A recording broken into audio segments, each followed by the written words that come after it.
Cette mesure n'est qu'une de plus qui vient pour encore aller loin.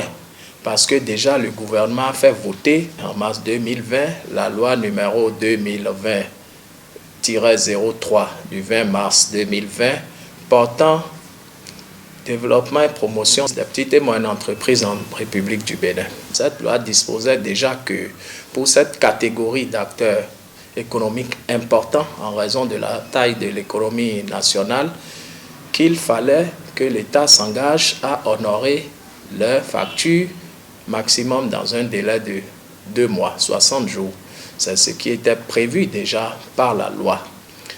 Mais dans le souci toujours de faciliter la tâche à ces acteurs économiques importants, la haute autorité a donné des instructions fermes au ministre d'État chargé de l'économie et des finances afin que ces services puissent faire un effort supplémentaire. La loi est disposée ou est donnée 60 jours que les promoteurs de petites et moyennes entreprises puissent être satisfaits dans des délais encore plus courts.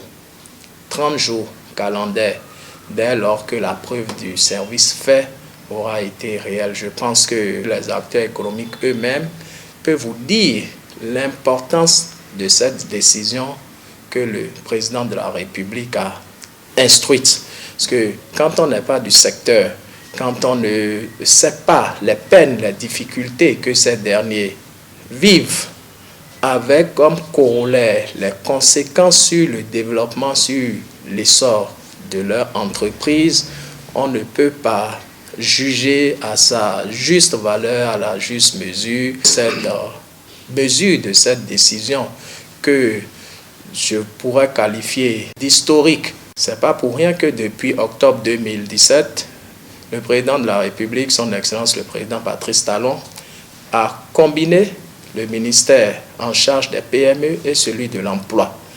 Nous avons l'habitude de dire très simplement que pour créer des emplois, il faut créer des employeurs. Il faut soutenir les employeurs. On ne peut pas créer l'emploi sans créer d'employeurs. L'emploi n'est pas une donnée ex nihilo. C'est les créateurs d'emplois qui créent les emplois. C'est une mesure qui vient au soutien des créateurs d'emplois. C'est une mesure qui va favoriser la création d'emplois. Donc en fait, une mesure au profit des micro, petites et moyennes entreprises, mais également une mesure au profit des chercheurs d'emploi. Donc nous sommes très satisfaits. Direction Boycon, où la haute autorité de l'audiovisuel de la communication évalue la mise en œuvre de la campagne médiatique de l'élection présidentielle d'avril dernier.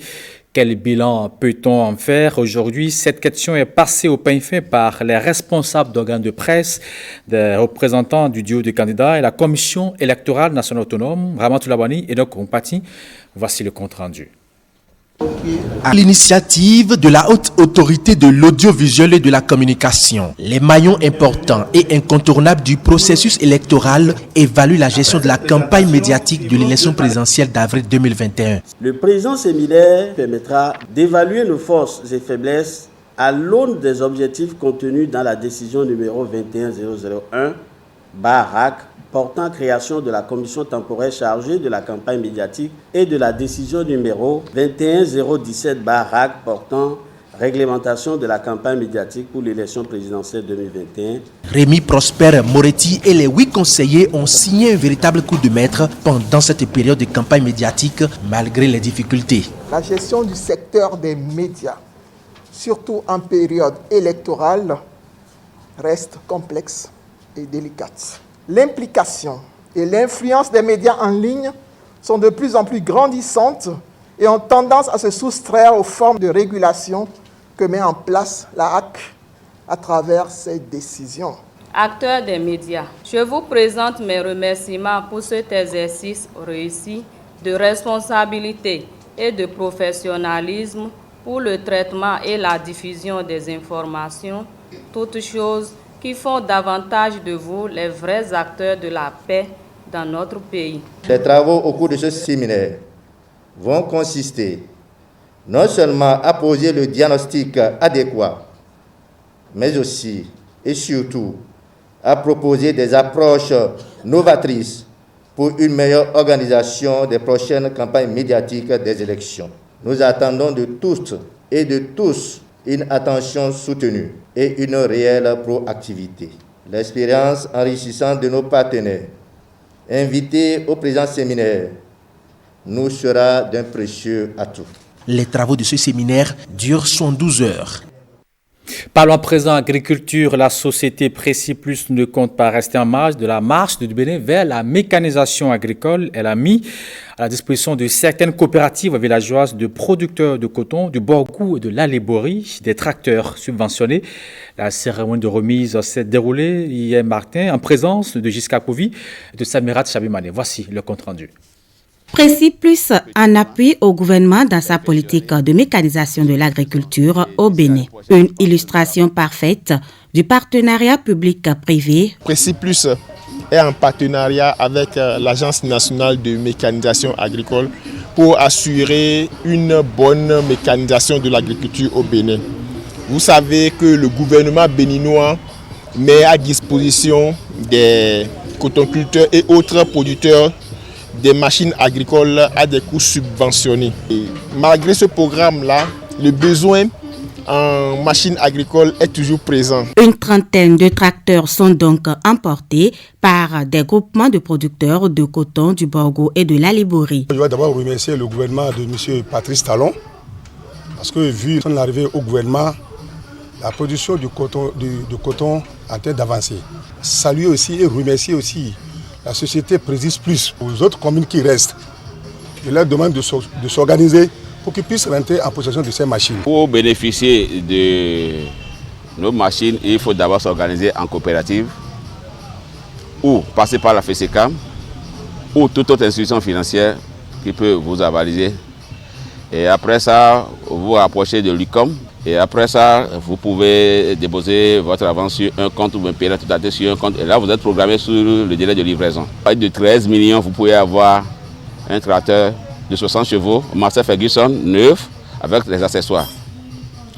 Il y a d'autres catégories de 385, 360 et 375. Le chef service infrastructure et équipement agricole de l'ATDA 4, pour finir, a mis l'attention sur les éventuels cas d'arnaque. On ne change pas de registre. Le ministère de l'Agriculture, de l'Élevage et de la Pêche a procédé à l'ouverture des travaux de la formation des formateurs et des agents de recensement pour le compte de la campagne agricole 2021-2022. La dite formation se déroule à Boycon, compte rendu Ramatoula Wani et Enoch Ompati. Assurer une formation de qualité au personnel de collecte de données est une condition sine qua non pour la réussite du recensement national de l'agriculture. La présente session de formation s'adresse aux formateurs. Elle a pour objectif général de doter ses participants de connaissances nécessaires pour leur permettre de former à leur tour les agents de collecte. Cette opération de collecte, la dernière du processus RNA, elle vient compléter les données de structure collectées lors du module de base, en fournissant les statistiques détaillées sur les maillons de la production, de la transformation, de la commercialisation des chaînes de valeur des principales filières de production animale, végétale et aquacole. La Commission nationale sait désormais compter sur votre professionnalisme et votre sens du sacrifice pour atteindre les objectifs du projet.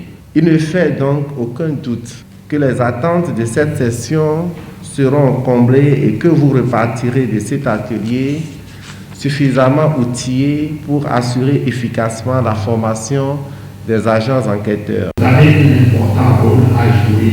Ne vous permettez pas de demander autant de fois que cela semblera nécessaire les détails sur le moindre aspect méthodologique et pratique ou le contenu des concepts et définitions qui constituent les différentes étapes du module complémentaire que nous mettons en œuvre cette année dans le cadre de ce recensement. Grâce à cette session de formation des formateurs, la campagne agricole 2021-2022 sera d'une parfaite réussite. D'un atelier à un autre, celui d'appropriation du contenu du projet Ouri à l'Okosa, une activité de l'Agence nationale d'identification des personnes à laquelle prennent part les membres du réseau des maires pour l'identification sûre, inclusive et durable. Les travaux, bien dit, démarrés ce vendredi, durent 2 jours. Ils vont aboutir à l'élaboration du programme annuel des activités du Creuset. Compte rendu, Abdoulaye Fouidoussou, Aziz Alagwe. L'identification unique pour l'intégration régionale et l'inclusion en Afrique de l'Ouest Ouri est un programme sous-régional. Il vise la mise en place d'un système d'identification unique de base pour toute personne sans tenir compte de son statut juridique. L'implication des maires vient renforcer davantage l'efficacité du projet. Pourquoi avons-nous besoin d'un réseau des maires? D'abord, pour rassurer que nous devons travailler avec les gouvernements locaux. Ensuite, pour garantir la prise en compte des intérêts de nos communautés locales. Enfin, pour être sûr que s'il y a une plainte concernant le projet, nous serions informés. Je demeure convaincu qu'à la fin de cet atelier, nous repartirons tous aguerris pour jouer notre partition dans cette grande volonté du gouvernement du Bénin de réformer et révolutionner l'identification des personnes en République du Bénin. Malgré les efforts du gouvernement dans le domaine de l'identification des personnes, bon nombre de citoyens sont toujours sans identité fiable. Nombreux de nos concitoyens peinent encore à justifier leur identité. Donc réussir à identifier chaque citoyen et de façon donc fiable, transparente, c'est aussi réussir à leur permettre d'accéder à la palette de services sociaux que l'État va mettre en place. Vous êtes donc les pionniers de la démocratie, de la gouvernance à la base. Le projet Ouri envisage d'identifier 100 millions de personnes en Afrique de l'Ouest à l'horizon 2028. Magazine, dans cette édition, le tricot et le crochet sont 2 techniques utilisées pour fabriquer une étoffe à partir d'un fil. Ils font tous 2 partie de la famille du tricotage. Fifame Salomé Atadedi nous amène à la découverte de 2 étudiantes qui en font ce tard leur passion. Suivez son magazine. Tête baissée, regard fixé sur sa machine, elle fait preuve de concentration comme pour dire « Tout doit être fait dans la perfection ». Cette action n'a cessé d'être répétée jusqu'à l'obtention de ce résultat. Aujourd'hui, étudiante en 2e année de marketing commercial et communication, l'amour de Jonial pour le tricot naît alors qu'elle était encore au secondaire. Déjà en 4e, j'arrivais à gagner un peu de sous en le vendant à mes camarades de classe. Mais après, je l'ai arrêté. Mais cette pause ne dura pas longtemps. Le Covid apparaît peu de temps après et la renvoie aux vieilles habitudes. J'ai commencé par poster sur les réseaux, les gens se sont intéressés. J'arrive quand même à gérer mon emploi du temps. Une fois rentrée, je me mets au travail. Après ça, je reprends les cours, je révise. Changement de lieu, mais même élément de décor. Comme Jonial, Armel est tout aussi passionné de tricotage. Armel pratique son art d'une manière différente de celle de Jonial. Ici, on parle du crochet. On a souvent l'habitude de confondre le tricot au crochet.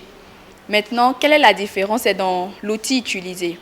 Le crochet, c'est juste un seul instrument, un crochet. Par contre, avec le tricot, c'est 2 bâtons. Et parfois, des gens utilisent aussi la machine pour le faire. Elle commence à s'intéresser au crochet en classe de seconde.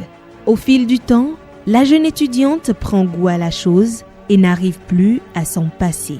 Au début, quand je commençais, c'était beaucoup par passion, par passe-temps. Mais j'ai commencé à faire donc des vêtements que je portais. Et donc, quand des amis ont commencé à voir, ils me demandaient de leur en faire et ils voulaient même me payer pour ça. Et je me suis dit, bon, pourquoi ne pas en faire une activité? Je fais des vêtements et accessoires au crochet. Donc, des hauts, des jupes, des robes, des bouts d'oreilles, des chouchous. je peux faire du tout avec du crochet.